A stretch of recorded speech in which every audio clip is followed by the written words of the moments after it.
la fe viene por el oír. Y el oír por la palabra. Muy famoso ese dicho, pero ¿qué es lo que trae la fe? ¿El oír de qué? Entonces, la fe es la sustancia de la palabra que Dios le da a usted. Yo puedo orar por enseñar sobre sanidad y milagros, pero usted no tiene la fe para sanidad y milagros a menos que la palabra acerca de la sanidad y milagros sea apropiada. Usted llega a un momento en que usted sepa, esa palabra es para mí. Usted puede leer la Biblia entera, pero hasta que usted comienza a percibir que en su momento de leer la Biblia hay palabra de Dios para usted está sintiendo una vibración del Espíritu Santo, que usted sabe que la palabra que está leyendo es la palabra de Dios, pero a menos que esa palabra de Dios sea la palabra que Dios le está hablando a usted, todavía la fe no se ha producido. Hay palabra, pero fe es sustancia, fe es convicción acerca de lo que se está predicando. En este caso, yo estoy abriendo una serie sobre el Espíritu Santo. Entonces, esta palabra, la palabra de Dios dice, y Él envió su palabra y los sanó, porque la palabra que envió fue de sanidad, y la palabra cuando es lanzada está buscando el recipiente que la cree, que la recibe y que se apropia de ella. Hasta que la palabra usted no la recibe para usted, todavía no hay fe. ¿Está entendiendo? Hay sustancia. Entonces, esta palabra sobre el bautismo del Espíritu Santo está siendo lanzada. El Señor envía la palabra. ¿Quién la va a recibir? Entonces, lo que yo quiero que usted sepa es que para todo lo que usted enseñe, es una palabra, tiene que haber un recipiente que la crea, que la reciba, que esa palabra se haga espíritu en esa persona. Jesús habló y dijo de esta manera: mis palabras son espíritu y son vida. Esa es una transición de 3 dimensiones. Yo comienzo a leer la Biblia y estoy leyendo el texto. Y mientras más leo el texto, esa palabra comienza a convertirse en espíritu en mí. Y ya comienzo yo, ese espíritu cuando la estoy recibiendo, cuando yo siento que ya no es Pablo hablándole a Timoteo, sino el Espíritu Santo a través de Pablo y Timoteo hablándome a mí. Ahora yo sé que estoy recibiendo una instrucción de Dios para mi vida, pero comencé con el texto. Cuando el texto se convierte en sustancia, ya yo siento esa vibración del Señor. Esto es para mí, me está confrontando. Ahora yo no estoy leyendo la Biblia, ahora la Biblia me está leyendo a mí. Esa transición de palabra a espíritu. Entonces, el resultado tiene que ser que recibo vida. Vida es la realización de lo que la palabra está diciendo. Este es un principio que ustedes deben aprender como ministros del Señor, porque todos están llamados a ministrar. La palabra no simplemente se lanza, la palabra tiene que llegar a un objetivo. La palabra tiene que lanzarse y convertirse en espíritu en quien la recibe. Y entonces cuando se recibe, genera la vida, que es la sustancia que la palabra quiere generar. En este caso, si alguien necesita sanidad, alguien tiene que recibir la palabra de sanidad para ellos, no simplemente que la palabra de sanidad se lanzó. Porque mucha gente recibe la palabra de sanidad, la escuchan, pero no son sanados. Porque Dios habla ahora. El misterio de la cruz es que hace 2000 años Jesucristo murió, pero en el presente la persona que recibe el evangelio es salva, porque en ese momento la palabra que se predicó hace 2000 años se hace espíritu en la persona, y hay fe, y hay sustancia, y ahí uno recibe la salvación. Como se recibe la salvación, entonces se recibe todo lo demás, sanidad, y en este caso la palabra del Espíritu Santo. Usted tiene que escucharla bien y captarla y pedirle al Espíritu Santo que la palabra que se está enseñando aquí se convierta en sustancia, convicción, para que usted pueda recibir la vida que esa palabra tiene. Recuerde, el principio es: mis palabras, ese es el nivel 1. Lea la Biblia, son espíritu cuando la Biblia me está hablando a mí, y son vida cuando lo que Dios me está hablando a mí se realiza. Recibo el espíritu, recibo la sanidad, recibo la profecía. En otras palabras, cuando Dios te está hablando a ti por medio de lo que se habló hace 2000 años o más, si estamos hablando del Antiguo Testamento, entonces ya esa palabra está hecha fe. Fe es lo que Dios te habló, lo que tú sabes que Dios te dijo. Cuando ya tú sabes que Dios te dijo a ti lo que le dijo a Timoteo hace 2000 años, o a Pablo cuando lo llamó, o a Pedro o a Juan, cuando ya esa palabra se convirtió en rema en tu vida, entonces tú puedes cambiar esa palabra en el banco divino. Señor, tú dijiste, me paro sobre esta promesa que tú me vas a sanar. Tú dijiste y me dijiste a mí, me escuchaste que mis hijos se van a convertir a Cristo. Es la palabra apropiada. Eso es fe. Porque lo demás es simplemente yo creo lo que la palabra de Dios dice. Pero hay otro nivel que es yo creo lo que la palabra de Dios me dijo a mí. Que usted sabe que Dios le habló. Entonces mi oración es que en esta serie, esta palabra sobre el Espíritu Santo que yo estoy lanzando sea recibida y se haga sustancia en sus vidas. Sea que se necesite un bautismo por primera vez, porque para mí el bautismo del Espíritu Santo es uno solo, y luego lo demás es como yo les expliqué, que cuando estás conectado a la fuente simplemente apagas y prendes. Te llenas cuando apagas, prendes la luz del Espíritu Santo en tu vida.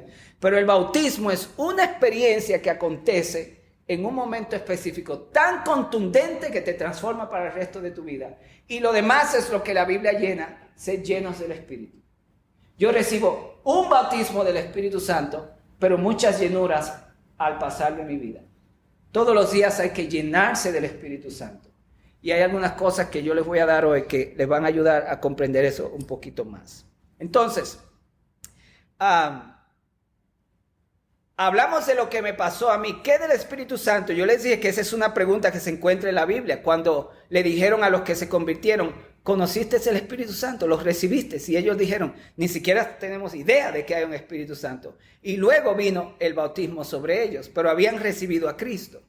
La palabra que el Señor me dio a mí, que del Espíritu Santo, simplemente significaba que yo necesitaba tener un encuentro personal con esta maravillosa persona. Y cuando lo recibí, como lo describo en mi libro, Dios me cambió. ¿Cuál es la situación de hoy? En la iglesia hay dos tipos de mensajes. Todos los mensajes que se predican en el cristianismo de hoy caen bajo dos renglones. El apóstol Pablo los describió en 1 Corintios 2. Luego vaya y léalo usted mismo para abreviar el tiempo, pero el apóstol Pablo habló y dijo, yo no vine a ustedes con sabiduría humana, sino con sabiduría de Dios, para que vuestra fe no repose o no sea fundamentada en la sabiduría humana, sino en el poder de Dios. Y luego Pablo progresó diciendo en esa palabra que se refería a la sabiduría que da el Espíritu Santo, quien nos revela todo lo que Dios nos ha concedido. 1 Corintios capítulo 2. Pero lo que mucha gente no nota cuando Pablo está hablando de eso es que Pablo no se está refiriendo a la sabiduría humana como la que se habla en el mundo. Está hablando que dentro de la iglesia se predica sabiduría humana o sabiduría del Espíritu. Y la que verdaderamente transforma es la sabiduría del Espíritu Santo. Voy a repetir eso. El cristianismo de hoy, todas las predicaciones van a ser predicaciones de sabiduría humana, que pueden ser poderosas, ¿verdad? Pero es sabiduría humana, o la sabiduría que viene de Dios. Y lo que estamos buscando hoy es la sabiduría que viene de Dios. Y esta sabiduría tiene que ser fundamentada en Cristo a través del Espíritu Santo. Si el Espíritu Santo desaparece de nuestros mensajes, si el nombre de Jesús desaparece de nuestros mensajes, si la cruz, la sangre, la resurrección, la sepultura de Cristo desaparece de nuestros mensajes o no está incluida en el mensaje, entonces estamos hablando de sabiduría humana. ¿Cómo sabemos que es sabiduría humana? Porque la gente vuelve a las cosas y siguen estos ciclos y ciclos y ciclos, y la iglesia tiene que pasarse tiempo ministrando sobre las mismas cosas porque la gente se mantiene en este círculo. Porque la sabiduría humana te llama la atención, la sabiduría humana tiene sonido y poder, pero la sabiduría humana no transforma y mueve a las personas desde donde están a donde Dios quiere que estén. El término lleno del Espíritu, para muchas personas lo vemos como la botella que tiene agua. Sed llenos del Espíritu. Y en nuestro mundo, pues, de sabiduría humana, yo veo que simplemente hay que llenar la botella de agua. Ser lleno del Espíritu no es eso en la Biblia. En el griego, Pablo le está hablando a los efesios y le dice, sed llenos del Espíritu con cánticos e himnos espirituales. Está diciendo, sed llenos del Espíritu como cuando el viento sopla un velero y mueve el barco de un lugar a otro hasta llegar a su puerto. El velero, la vela, se llena de aire. De momento hace así y el barco comienza a ser movido. Cuando somos llenos del Espíritu, no somos llenos como la botella que se puede quedar estática con un montón de espíritu adentro. Cuando decimos que somos llenos del Espíritu es porque Dios nos mueve de un lugar a otro en nuestra vida. Estamos progresando a pesar de las circunstancias. Podemos estar enfermos, podemos estar atacados por cualquier problema, pero estamos siendo movidos hacia el destino, hacia el puerto de nuestro destino en Dios. Parte de ese destino es el progreso y el crecimiento espiritual. Por eso el Espíritu Santo es tan importante, porque el Espíritu Santo tiene todas las etapas de nuestras vidas. Veámoslo de nuevo. Cuando no conocía a Cristo, la palabra de Dios dice que el Espíritu Santo convence al mundo de pecado, justicia y juicio. Por lo tanto, el Espíritu Santo está obrando en la vida de todos los seres humanos, mientras hablamos, como lo hizo antes de tú convertirte, para llevarte al confrontamiento de la palabra y convencerte de pecado. Oiga lo que dice Jesús. El Espíritu Santo convencerá al mundo de pecado. ¿Cuándo? Cuando venía o cuando viniese. En Hechos capítulo 2 el Espíritu Santo desciende y ahora el Espíritu Santo es democratizado en toda la humanidad. No hay una persona en el mundo que no está siendo tocado por el Espíritu Santo en toda su vida hasta que es confrontado con el Evangelio, para que esa persona decida o no si va a recibir a Cristo como Salvador. Él está convenciendo al mundo de pecado. A los inconversos no puede convencer al mundo de pecado si no está obrando en el mundo con pecado. El Espíritu Santo, por lo tanto, está con todo ser humano, llevándolos a través de lo que se llama revelación natural. Y es que el hombre no puede negar que Dios existe, no importa lo que diga. Nadie va a ir al cielo y decir yo no sabía, porque el apóstol Pablo dice que las cosas de Dios, que son invisibles, se conocen por las cosas creadas, de manera que no tienen excusa. Por lo tanto, el Espíritu Santo es el ser que está sobre la tierra, la tercera persona de la Trinidad de Dios, que está sobre la tierra trabajando en toda la humanidad mientras estamos hablando aquí. Eso se llama el Espíritu Santo con nosotros. Cuando recibimos a Cristo, algo maravilloso acontece. Ahora el Espíritu Santo que está con nosotros para convencernos de pecado, está en nosotros para ayudarnos a vivir la vida cristiana. Ese proceso de estar en nosotros, sin embargo, tiene varias dimensiones. La primera es que el Espíritu Santo te da seguridad de que eres salvo. Eso se llama conocimiento salvífico. Gracia preveniente es que Dios está detrás de ti para salvarte desde cuando tú lo odiabas o cuando no sabías nada de Dios. Sin ningún esfuerzo tuyo, Dios estaba trabajando desde tu concepción hasta el momento en el que viniste a Cristo para salvarte. El amor de Dios. Y lo hace con todos. Gracia preveniente. Ahora viene la gracia salvífica, que es que ahora Cristo vino a vivir en mí. Y ahora yo tengo seguridad de que soy salvo. Si alguien entonces dice, pastor, ¿cómo tú sabes que eres salvo? No puedes probarlo de ninguna manera científica, es imposible, pero no puedes negarlo por ninguna razón. La salvación es algo que yo sé, que yo sé, que yo sé, que yo sé, que yo sé, que yo sé, que yo sé, que yo sé, que soy salvo.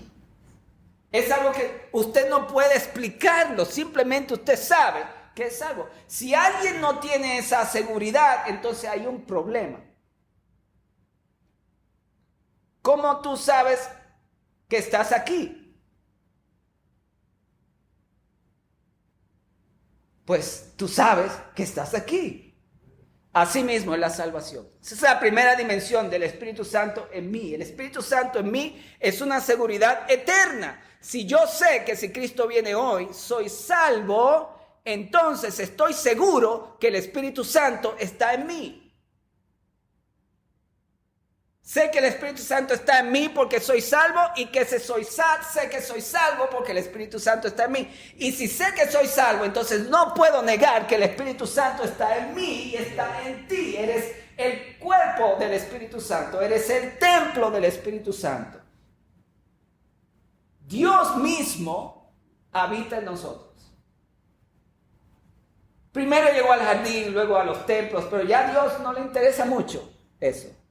El templo más sagrado de Dios eres tú. En lo más profundo de tu espíritu hay una recámara donde Dios mismo habita. ¡Wow!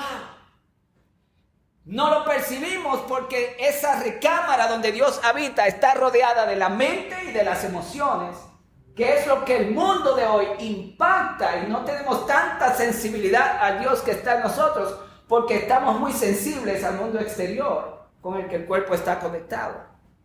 Pero si tú alejaras el mundo y los pensamientos y las situaciones y te quedaras con nada más que con tu espíritu, vas a conocer a un Dios tan poderoso que vive en ti, que te habla, que te ama, que quiere dialogar contigo. El desafío del cristiano, entonces, por medio de la palabra, es visitar a Dios en nuestro ser interior, porque somos la recámara de Él. La seguridad eterna. Otra dimensión del Espíritu Santo en mí es que el Espíritu Santo nos da un bautismo llamado el bautismo del cuerpo de Cristo. ¿Cuántos han escuchado sobre eso? Muy poca gente sabe que hay un bautismo en el cuerpo de Cristo, que es la injerción del nuevo cristiano en una comunidad cristiana donde puede crecer espiritualmente. Eso se llama el bautismo del cuerpo de Cristo. Cuando la gente no está en la iglesia, se ha separado de esa área y está perdiendo mucho del Espíritu Santo, porque Pablo dice: se lleno del Espíritu en la iglesia, cantando cánticos e himnos espirituales y dando gracias a Dios. Efesios 5:18. Entonces, mucha gente contrista al Espíritu Santo porque no está en la iglesia. Por lo tanto, pierde mucho del poder de Dios desplegado en sus vidas, porque hay tal cosa como el bautismo del cuerpo de Cristo. Entonces, el Espíritu Santo en mí me da seguridad eterna. El Espíritu Santo en mí me bautiza en un cuerpo, me pone dentro del cuerpo de Cristo.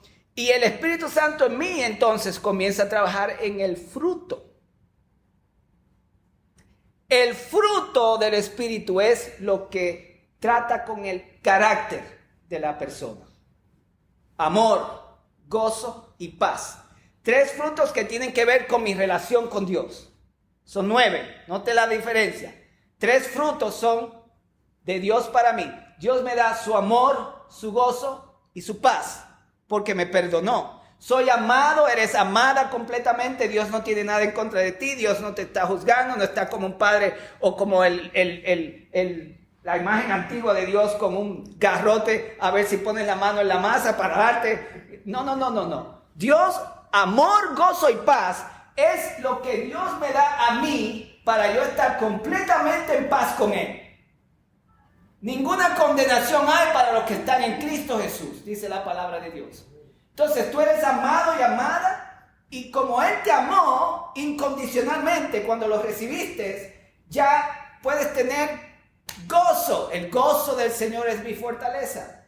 Y puedes tener paz, porque es justificados pues por la fe, tenemos paz para con Dios. Y esto no de vosotros, pues es don de Dios. Entonces, del fruto del Espíritu, que son 9, los primeros 3 es que yo puedo estar completamente en paz con Dios, porque su amor, su gozo y paz vinieron a mí en la salvación.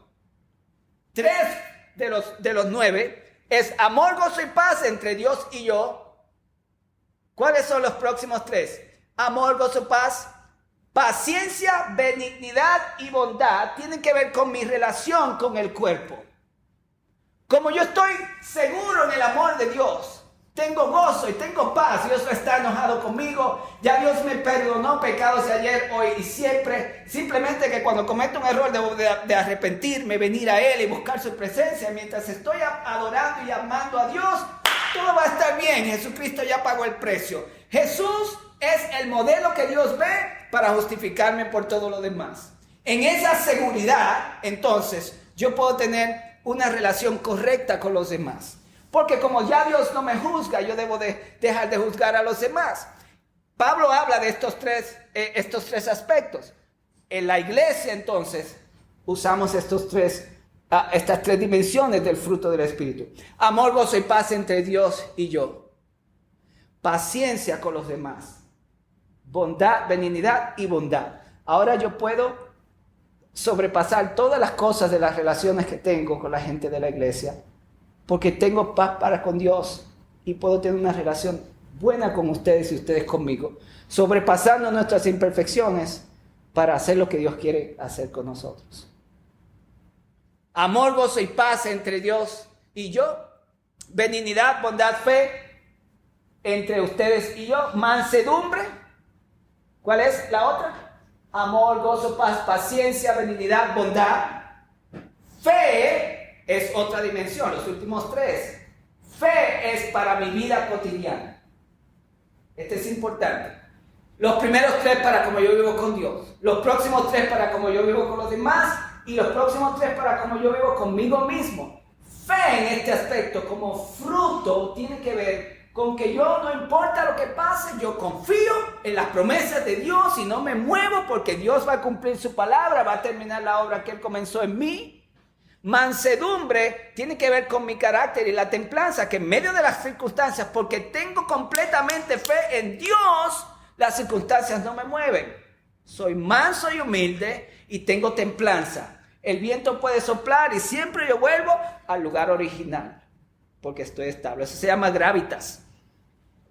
Entonces el Espíritu Santo en ti te da seguridad eterna, te bautiza en el cuerpo de Cristo y te da el fruto para que puedas mantener tu relación con Dios, tu relación con los demás y tu relación contigo mismo en todas las circunstancias de la vida. Mucha gente entonces tiene problemas con el fruto porque el fruto tiene que ver con el carácter.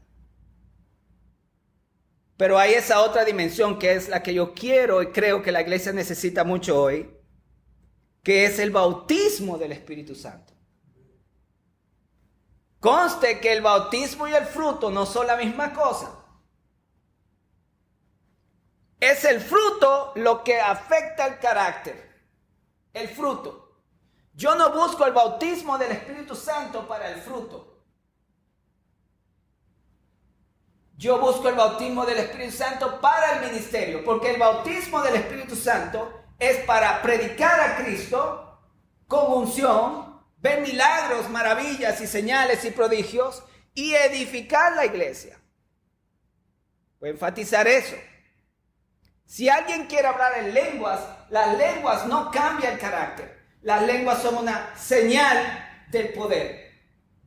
Lo que cambia el carácter es el fruto. Yo tengo que aprender a trabajar con el fruto para yo ser transformado. Pero si quiero ser un ministro del evangelio, necesito el poder de Dios. Ese es el bautismo.